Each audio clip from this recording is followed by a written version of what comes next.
and welcome to my other students and viewers.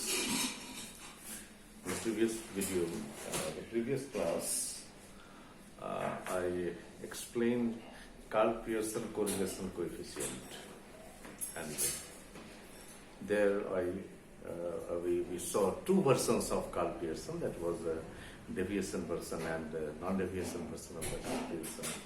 And we did see that depending upon the nature of the sum, we must use different versions, when to use deviation and when to use non-deviation. So that was a mathematical part or the calculation part of Karl Pearson. Now, today we are going to investigate and examine the mathematical properties of Karl Pearson correlation coefficient. That is very important, very nice to see and to observe. So today we are going to investigate the different mathematical properties of Karl Pearson correlation coefficient, and there are 4 or 5 properties. Few involve some little bit of proof too that I'll be proving in the class. And it's very essential to understand the property of it, so that this Karl Pearson will be used in the regression analysis and elsewhere in statistics. It is most rampantly used off and on. This Karl Pearson correlation coefficient has some nice properties to be examined, and this is what I am going to explore today in this class. Let me start. That we had explained and we had expressed Karl Pearson correlation coefficient as the covariance xy divided by standard deviation of x and standard deviation of y. Right.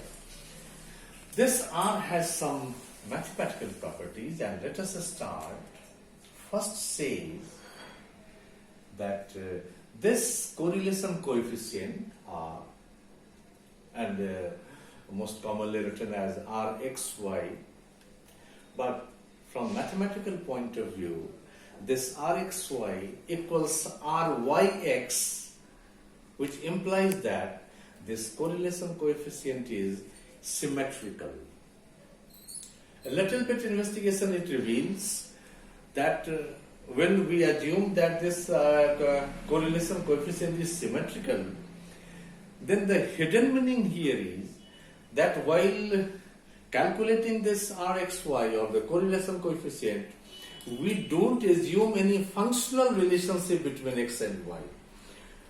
We don't express y as a function of x or x as a function of y.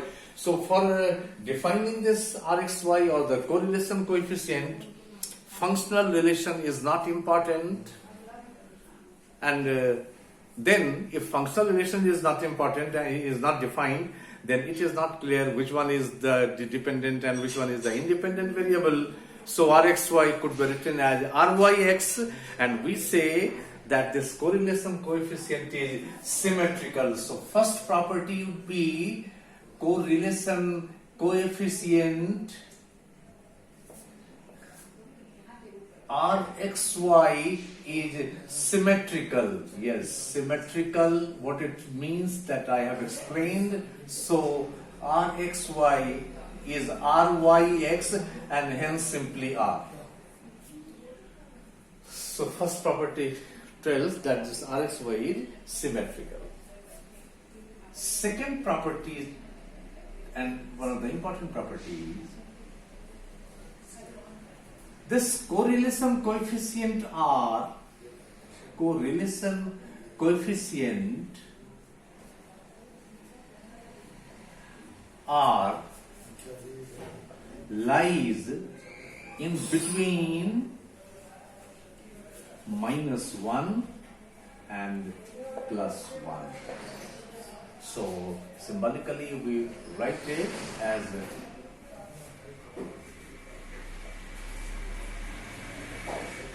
now let us prove it. To prove this, we shall be needing some formulas of statistics. Variance of x, that is sigma square x, is summation x minus x bar square and divided by n. Variance of y, that is sigma square y, is summation y minus y bar ka square divided by n. Covariance xy is summation x minus x bar into y minus y bar divided by n, and R is covariance xy divided by standard deviation x and standard deviation of y. So these are the four formulas of statistics, and this would be needed while we shall go to prove this one. So these are now. Let us define a positive quantity, and that quantity is summation x minus x bar divided by some standard deviation of x plus minus y minus y bar divided by standard deviation of y. It is square, and hence it is always positive. The quantity is lying inside this summation sign as well as this parenthesis. This is x minus x bar divided by sigma x plus minus y bar divide sigma y. These two are the standard deviations, and we are taking the square of the entire quantity lying inside the bracket. So a square quantity can never be negative. So this is positive. Now let us expand this one. This could be written as summation x minus x bar square by sigma square x plus y minus y bar square sigma square y plus minus 2 summation is yet to be taken. So x minus x bar y minus y bar divided by sigma x sigma y, and this is positive. So the square quantity has been expanded. If it is a plus b, then plus 2ab, and if it is a minus b, then it is minus 2ab. This is what has been done. Now we have three quantities inside one summation sign. Let us separate it. So it becomes summation x minus x bar square divided by sigma square x plus summation y minus y bar square divided by sigma square y plus minus 2, and summation x minus x bar y minus y bar divided by sigma x sigma y, and that is positive. Now these three quantities, rather the entire equation should be divided by n. So divide by n, entire equation. These three terms are going to be divided by n. So if it is divided by n, then it could be written as summation x minus x bar square by n into sigma square x plus summation y minus y bar square divided by n sigma square y, and plus minus 2 summation x minus x bar y minus y bar divided by n sigma x sigma y, and greater than 0 by n.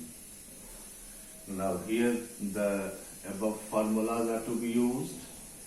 Summation x minus x bar square by n, just now we have defined it as sigma square by x, sigma square x. This is variance of x divided by sigma square x. This summation y minus y bar square by n, this was sigma square y. So sigma square y, and plus minus 2 summation x minus x bar y minus y bar divided by n, that was covariance xy. So 2 covariance xy divided by sigma x sigma y, and that is positive. So cancelled.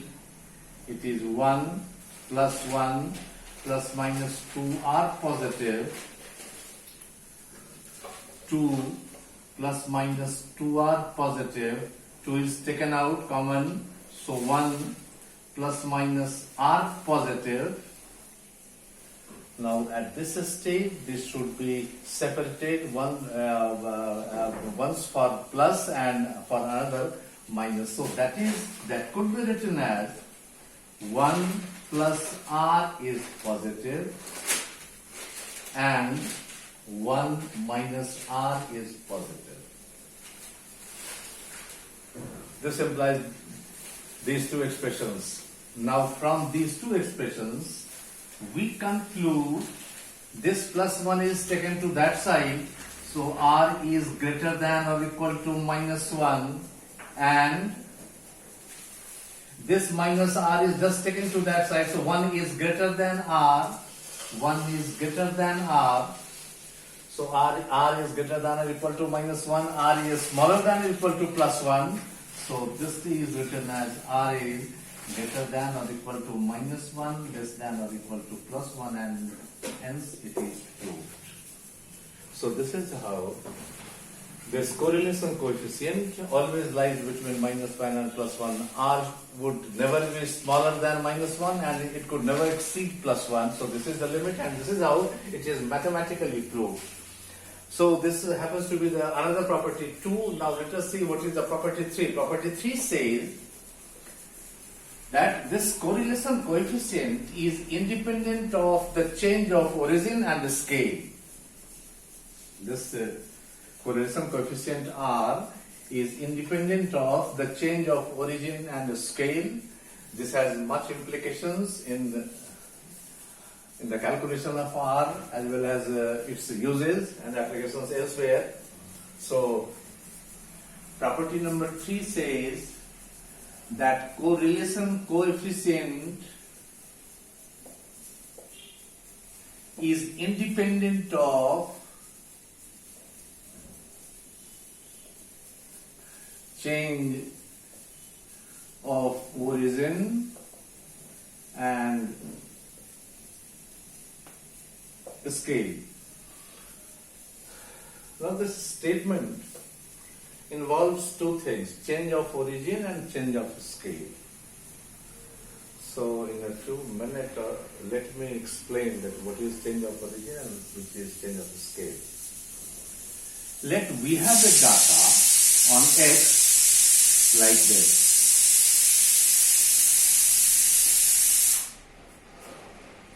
And we are going to calculate mean of X.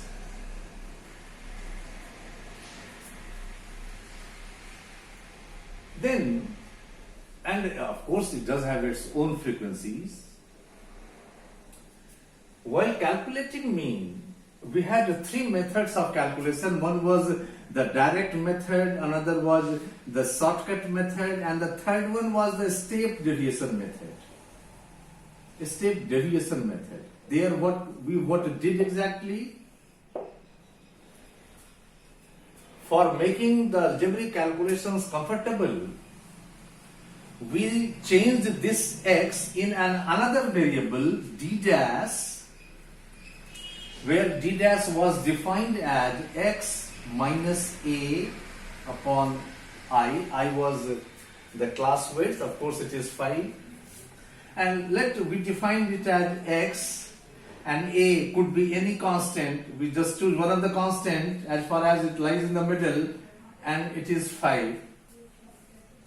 And we got this d dash minus 2, minus 1, 0, 1 and 2, and by doing this we just calculated mean. Now here, when x is being converted into d dash, two operations are being done with x. First one is, any constant is being subtracted from each value of x. What? Just for calculate d dash, what we do exactly? We subtract 15, if we have taken 15 as a constant a, we subtract 15 from each value of x.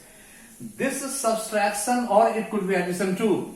This subtraction or addition to the variable, this is known as the change of origin. So by this way, we are changing the origin of the data. Right? And thereafter, what we did, we divided each value by any constant 5. And this is how it has become -2, -1, 0, 1 and 2. So when we either we divide or multiply the original data by any constant, this is called as change of scale. So this has been change of scale. So mathematically, this is the meaning of change of origin and change of scale. Now let us come on this one. This property says that when we go to calculate correlation coefficient and when we do have the data on x and y, if in both series x and y we do this operation, and if x is converted into u or and similarly y is converted into b, then this property says that even by changing origin and by changing the scale of the data, correlation does not change. It remains unaffected. And this is what is going to be proved mathematically. Let us see how it is being proved that RxY is change of origin and scale, and what means this change of origin and scale. This I have explained it very clearly over here. So let us see how it can be proved.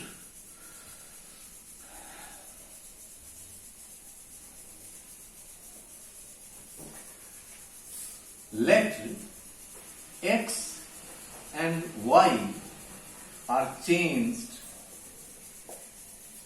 into u and v as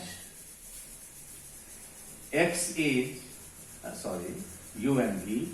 U is x minus a by h and v is y minus b by k.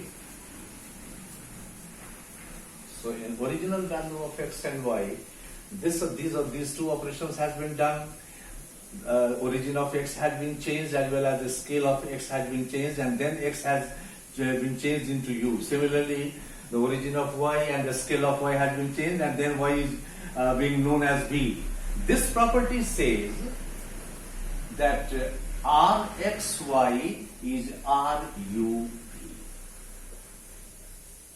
This is what we are supposed to prove. So now let us start. This could be written as x minus a is Hu. So x is a plus Hu. Similarly, y minus b is kb. So y is b plus kb. This is h, this is y. Now in inferential statistics or in the advanced statistics, arithmetic mean of a descriptive statistics is known as expectation, or it is being called by the name expectation.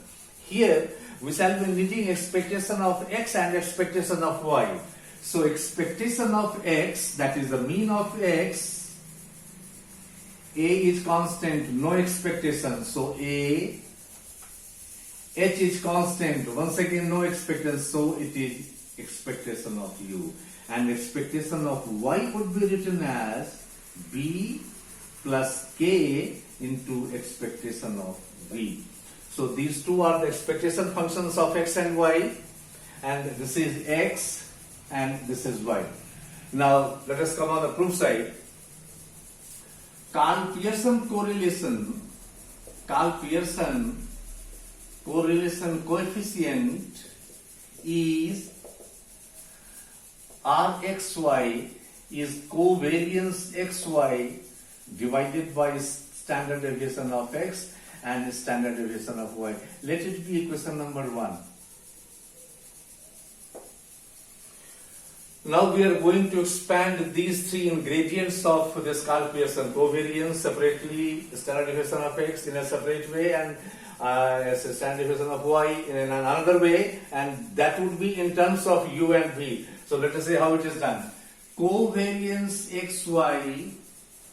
Now here for covariance we are having another formula. X minus ex and y minus ey and expectation of the entire.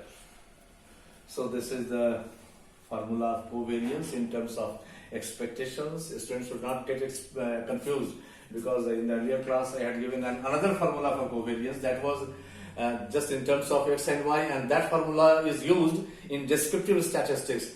In inferential statistics or in the advanced statistics, covariance is found by this one. Now let us put the values of x and ex, y and ey, all values are lying with us. So that would be written as expectation of x a plus hu minus ex minus a minus h and expectation of u. This is x minus ex. Now y minus ey, so b plus kb minus b minus k expectation of b. Simply we have put the value of x, ex, y, ey, and those values are lying here. So from here, picking a value from here, we have put it here. Now let us see what is happening. This a gets cancelled, b gets cancelled. Now in this bracket we are left with hu minus hu. So we can take common h. Here kb minus k expectation of b. So this k constant can also be taken outside. So what we do, hk is taken outside. Now we are left with u minus eu and v minus ev. We have hk. Now let us see what is happening here. Expectation of x minus ex, y minus ey is covariance xy.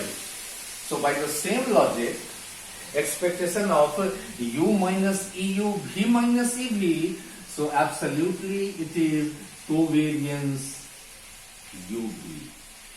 So in place of covariance xy, we shall be taking the value hk into covariance ub. Now the standard deviation of x,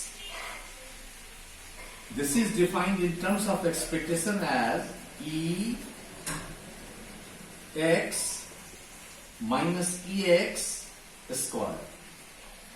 This is the formula of standard deviation in terms of expectations. Now we shall put the value of x and ex from there. So it could be written as expectation of e a plus hu minus a minus h expectation of u square.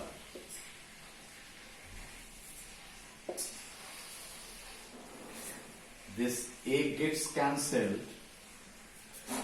Now inside the square root, from this bracket h can be taken common, of course, inside the bracket in the square root. H is being taken out from this big bracket, and alone h will not come out, rather h is a square quantity. So here what we shall do, under root h square into e u minus eu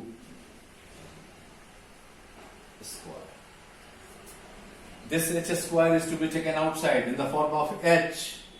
So h and under root expectation of u minus eu square. This is h, and my two fingers are placed at the two places. Under root e x minus ex square is standard deviation of x.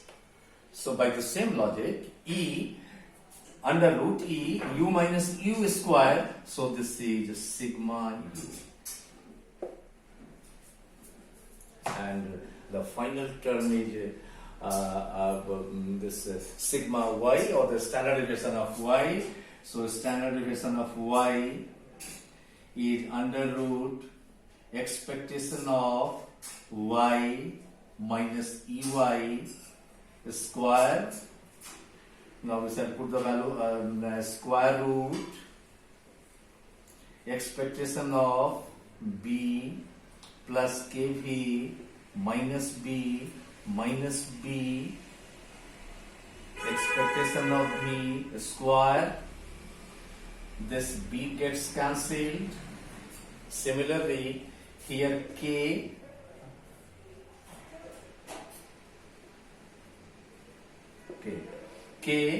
is a square quantity and it is taken outside from this big bracket, so that could be written as expectation of k square and under root k square expectation of v minus ev square,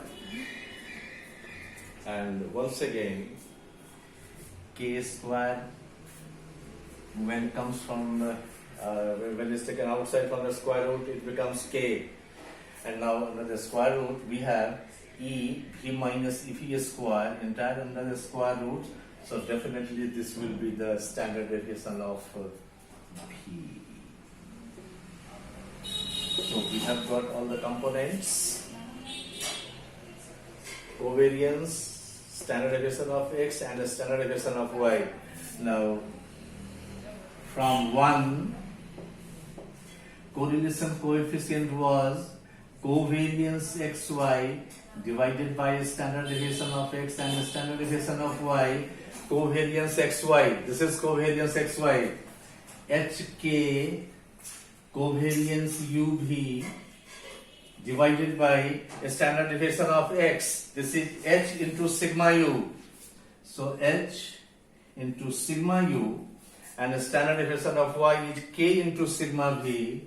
So k into sigma v, h, these two are get cancelled. So finally we are left with covariance uv by sigma u sigma v, and absolutely it is RUV. So this way it gets proved that correlation coefficient is mathematically and algebraically it is independent of the change of origin and scale. While calculating correlation coefficient, even if we change origin and scale of the data, Rxy is not going to be impaired at all. It remains unaffected, and so this is one of the important property of calculation correlation. Now one property more about probable error. What is probable error? Probable error is the limit within which sample correlation is required to exist. When we just calculate correlation coefficient of a given sample, and that sample must have come from any given population or universe, then what we do after calculating R, we examine its reliability or the significance up to which it could be relied upon. So for measuring reliability of the sample correlation coefficient, we define probable error. So probable error denoted by PE of R. Now for calculating probable error of R, we shall be needing a standard error of R. And standard error of R is 1 minus R square divided by root n. And then we define probable error of R is 0.6745 into standard error of R, and this becomes 0.6745 into 1 minus R square and divided by root n. This is probable error of R. Now when we go to calculate the reliability of any sample correlation coefficient, when it has been just calculated from a given sample, then the test says that if R is greater than 6 times of probable error, if R is greater than 6 times of the probable error, then we conclude in the sampling that R is significant. Else, sample correlation is insignificant. So this is rule for measuring the significance of sample correlation coefficient, which is in some way related to the population correlation coefficient, and there we test its probable error, and this is a comparable relation between R and probable error. So R is greater than 6 times of probable error, then we conclude in any research or anywhere and everywhere that R is significant for the given data. And the final one, coefficient of determination. Coefficient of determination, this is R square. So if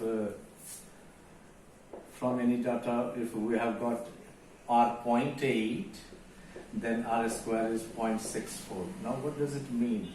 Actually, this R square is being examined in a quite extensive way in econometrics and in linear regression analysis. But just for a moment, I am going to explain that this R square explains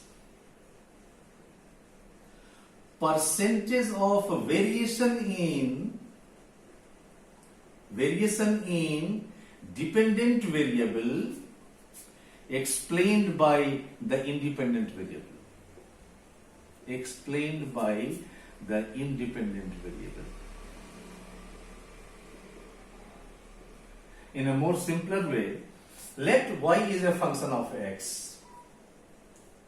This was a function relationship, and we had a given data, and from data we found R as 0.8. From 0.8 we conclude that R square is 0.64. This 0.64 says that 64% of total variation in y is explained by x, and hence 36% of total variation of y is unexplained, for which random variable u is responsible. This becomes a subject matter of econometrics, so please don't get confused. So here only R square 0.64, so it says that 64% of variation in y is being caused by this independent variable x, which is appearing in the model or in the data. Rest 36% remains to be explained by this data, and so this 36% variation of y is attributed to some another variable that is known by the random variable, or let it be for the time being. If had it been the econometrics class, I would have gone in detail. And last one, number 6, if Rxy is 0, it doesn't mean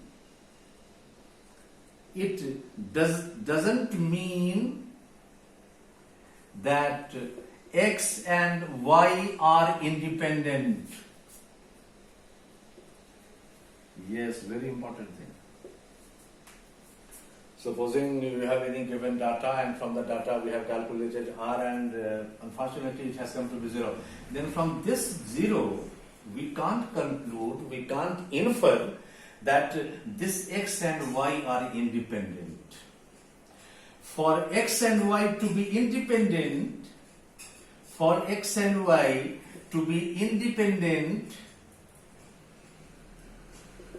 statistics says that the probability of A intersection B must be probability of A into probability of B. This says that x and not A and B, rather let me take it as x and y.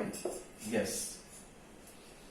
So if x and y independent, then just in that case, this probability of x intersection y, that is the probability of happening together, both the events x and y, px into py.